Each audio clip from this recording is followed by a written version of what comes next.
నమస్తే అన్న, అందరికీ నమస్కారం. కువైట్లోని ట్యాక్సీ డ్రైవర్లు ఎవరైతే ఉన్నారో ఆ యొక్క ట్యాక్సీ డ్రైవర్లను ఒక మహిళ అయితే మోసం చేస్తూ ఉందన్నమాట.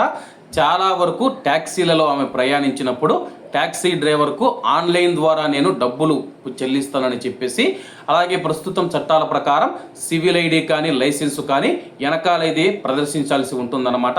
పేరు కావచ్చు, తన గురించి పూర్తి వివరాలు డ్రైవర్ అయితే వెనక సీట్లో కూర్చున్న ప్రయాణికులకు కనిపించే విధంగా ప్రదర్శించాల్సి ఉంటుంది.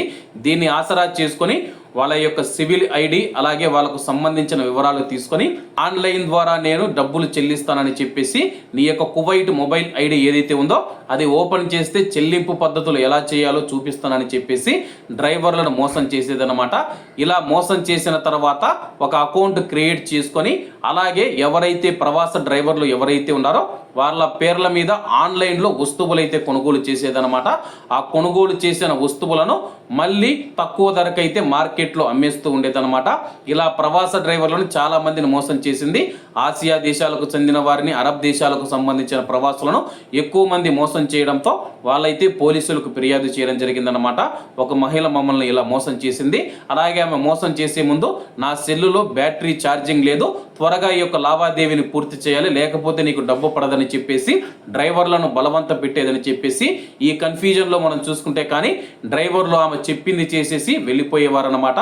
ఆ తర్వాత అకౌంట్ యాక్టివేషన్ అయిన తర్వాత వీళ్ళ పేరు మీద ఆమె అయితే కొన్ని వస్తువులు ఆన్లైన్లో కొనుగోలు చేసి వీళ్ళనైతే మోసాలకు పాల్పడుతూ ఉంది. అలాగే బిల్లులు అయితే నేరుగా వాళ్ళకు వచ్చేసాయి అనమాట.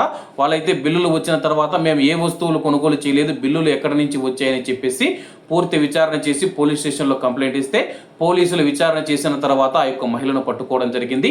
ఇప్పటి వరకు ఆమె 70 మంది డ్రైవర్లను అయితే మోసం చేయడం జరిగింది.